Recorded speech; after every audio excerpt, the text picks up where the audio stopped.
네, 반갑습니다. 전한길입니다. 네, 오늘은 2025년 4월 16일입니다. 오늘 국민수사대 출범식에 자리를 함께하게 되었고요. 국민수사대가 왜 필요한가 하면은 현재 대한민국에 아시다시피 법치 그리고 공정 상식이 무너져가고 있습니다. 무너졌다 해도 과언이 아닙니다. 특히 그래서 기성세대 한 사람으로서 2030 우리 청년들 보는데 참으로 부끄럽고 미안하다는 생각이 듭니다.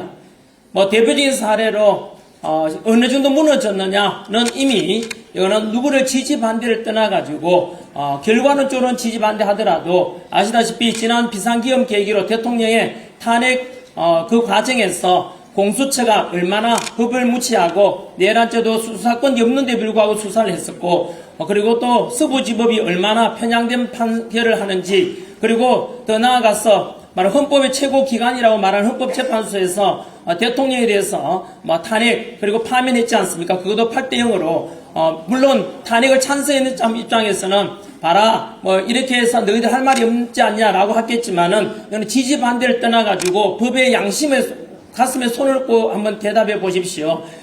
우리나라 헌법 최고의 권위자 허영 교수님께서 말씀하시기를 현재 우리도 다 TV에 지켜봤지 않습니까? 헌법재판소에서 대통령께서 바로 헌법 재판 심리 과정에서 10가지 위법 사항이 있는 상태에서도 대통령을 8대0으로 파면시켰습니다. 그것에 대해서는 10가지 위법 사항이 발생했다는 것은 참으로 어처구니 없는 일이지요. 더 나아가서 이번에 기억에서 좀 가물가물할지 몰라도 그 헌법재판관 하면은 제가 과거에 강사하면서 학생들이 가르치기를 헌법재판소는 가장 대한민국의 권위 있는 기관으로서 입법, 사법, 행정부로부터 독립되어 있다. 그 이유가 무엇인지 아느냐? 바로 정치 눈치 보지 말고 헌법과 법률에 따라서 심판하라는 뜻이고 또 그 헌법재판관들은 대한민국에서 가장 권위 있는 헌법 전문가들이다라고 가르쳐 왔는데 모두 거짓이 되었습니다. 아시다시피 헌법재판관 안에 있던 문영배 그리고 이민선, 정정미, 정계선 이런 재판관에 대해서 불이한 재판관에 대해서 너무 잘 알려졌지 않습니까? 문영배에 대한 부도덕성이라든가 그리고 편향된 판결 그리고 편향된 성향 그리고 이민선 재판관의 여동생 이상희 변호사도 역시 마찬가지로 친동생이 대통령 탄핵을 주장했던 사람이고 또 정계선 재판관의 자기 남편 황필규 변호사는 역시 대통령 퇴진 주장했던 사람 아닙니까? 여러분 우리가 학교에서 배우기 이래 배웠지 않습니까? 이것처럼 친인척이 연계되어 있을 경우에는 양심상 이럴 때는 이해가 상충되기 때문에 재판 회피 신청을 해야 된다고 배웠는데 그들은 재판 회피 신청을 하지 않았습니다. 그리고 또 그런 것에 대해서도 국민들은 분노해야 되는 게 정상 아닙니까? 그리고 또한 내란 수사권이 없는 공수처에 수사했는 것이 바로 또 중앙지법의 서울중앙지법 지기현 판사가 대통령에 대해서 부당한 이것은 수사였다. 이래가지고 결국은 대통령에 대해 석방 명령을 내렸지 않습니까? 그럼에도 불구하고 지금 대한민국 국민들에 대해서는 정치 성향에 따라서 그것을 묵인해주고 너무나 참 무너지는데 분노해야 됨에도 불구하고 다들 안타깝습니다. 그것이 대표적인 사례고요. 여러분 그리고 오늘입니다. 오늘 어떤 뉴스 나왔는지 아십니까?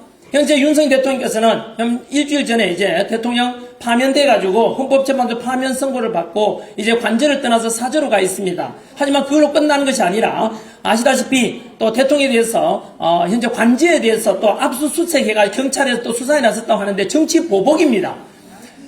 그렇다면 공정하게 하려면은 과연 이재명 우리 상징되는 민주당 대표에 대해서는 과연 법은 공정하게 이루어지고 있습니까? 전혀 그렇지 않지 않습니까? 재판 지연에 대한 것도 국민에 다 알려져 있고 뿐만 아니라 현재 지난 1심에서 선거법 위반으로 유죄 판결 받았지만 2심에서는 무죄가 선고됐지 않습니까? 그 무죄 선고도 역시 국민들이 납득하기 어려운 판결 아니었습니까? 즉 쉽게 말하면 우리 흔히 알고 있듯이 이미 알려져 있지 않습니까?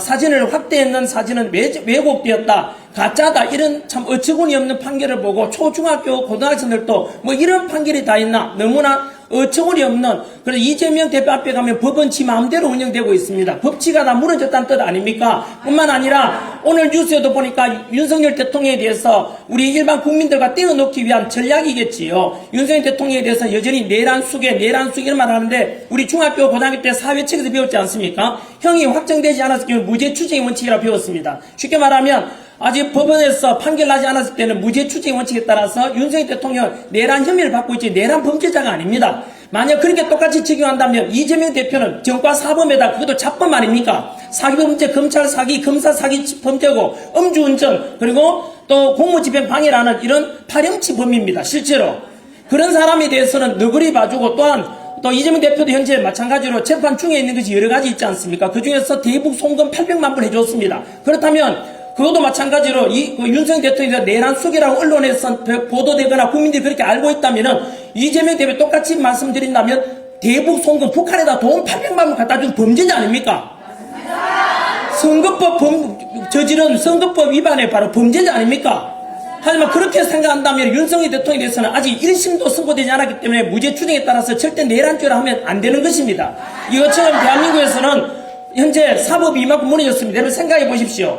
대통령에 대해서도 이렇게 마음대로 불법으로 체포되고 불법으로 끌어내고 불법으로 영장 발부되고 불법으로 이렇게 되고 있는 상황, 헌법재판소에도 위법사항 10가지가 있음에도 불구하고 대통령을 파면시키지 않습니까? 민주주의는 무너졌죠. 왜요?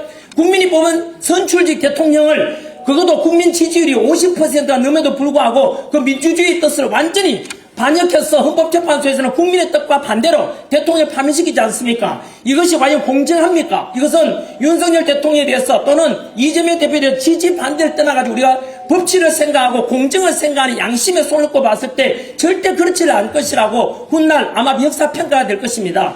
덧붙여서 오늘 뉴스에 아까 나왔듯이요. 뭐라 했냐면 이재명 대표는 정치 보복을 안 한다라고 보도했는 날 그 언론에 나오자마자 윤석열 대통령 관제에 대해서 바로 체포가 아니라 압수수색 일장을 발부한다라고 합니다. 여러분 이게 정치 보복 아닙니까? 여러분 이재명 대표에 대해서 알려진 것만 말씀드리면은 작년에 우리 총선 때 아닙니까? 2024년 총선 때 그 당시에 이재명 대표가 그 당시에 공천할 때 비명 행사라고 해서 이재명 대표 반대편의 사람 다 보복해서 다 잘라버렸지 않습니까? 민주당 안에서도 그랬습니다. 덧붙여서 올해가 되겠지요? 이재명 대표가 전에 불체포 특권을 포기한다 이러고 할 때 거짓말할 때 체포되지 않으려고 할 때 그 당시에 이재명 대표 반대쪽에 있는 사람들이 검찰하고 합작해서 이재명 대표를 대해서 반쪽에 섰다 해서 또 보복하지 않습니까? 여러분 어제 나경원 의원이 드럼통 이렇게 사진 찍어 나왔지 않습니까? 여러분 저도 마찬가지입니다. 전환길 역시 자유롭지 못한 이유가요. 어떤 언론에 보니까 이렇게 나와 있습니다. 현재 민주당과 이재명 대표가 집권하게 되면은 첫 번째 숫자가 높을수록 영순입니다. 바로 숫자 10이 제일 높은 숫자인데요. 제일 먼저 보복당하고 드럼통에 가고 죽게 된 사람이 10이라는 숫자, 제일 높은 숫자가 윤석열 대통령이었고, 그다음 9가 바로 밑에 단계에 전환길이가 들어가 있더라고요. 참 끔찍합니다. 저도 역시 여러분 3번 고발을 당해 있는 상태입니다. 제가 처음에는 선관위에 많은 문제점이 있다. 다 알다시피 선관위에 878건의 이런 엄청난 비리가 있는 건 국민에 알려졌지 않습니까? 그런 선관위에 대해서 문제가 많다. 제 제자들은 구공무원 해가지고 선거관리위원회에 들어가고 싶어가지고 목숨 걸고 공부하는데 그 선관위에서 878건의 비리 중에서 아시다시피 자녀 채용이 있었지 않습니까? 우리 가족 회사다라 그러고 친인척 채용 당연하다고 말하는 여러분 그것을 바라보는 2030 청년들은 이게 과연 공정합니까? 그렇지 않지 않습니까? 이런 선관위에 비판을 했는데 전환기를 민주당에서 고발했습니다. 그때 청년들 한참 카카오톡 검열하겠다, 여론조사 협박하고, 그리고 민주당 마음에 안 드는 유튜브들 고발하고 했는데 그때 전환길도 고발을 당했어요. 그 뒤로 두 번째 고발이 헌법재판소 문제가 많다라고 비판했는데 민주당이 고발했습니다.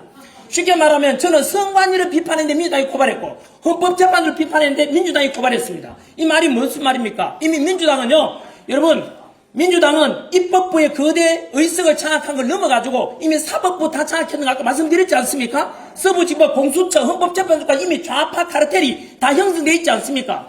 우리법연구회와 그리고 국제인권연구회 소속의 판사들이 이미 우리 법원 사법부 내에 우두머리 핵심을 다 장악해서 좌편향 판결을 내린다 이 뜻입니다. 이건 현재 대통령의 비상기업 계기로 드러난 계몽령 속에 들어있는 건 아닙니까? 이 말은 이미 입법부와 사법부가 다 장악되었고 덧붙여서 공수처도 장악되었고 헌법재판소 장악되었고 선관위도 장악됐다는 뜻으로 해석할 수 있지 않습니까?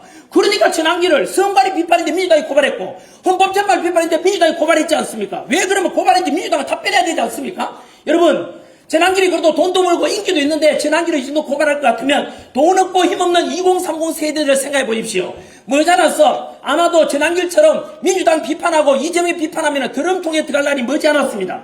이재명 대표는 본인이든 타이든 간에 주변 사람 6명이나 죽어갔습니다.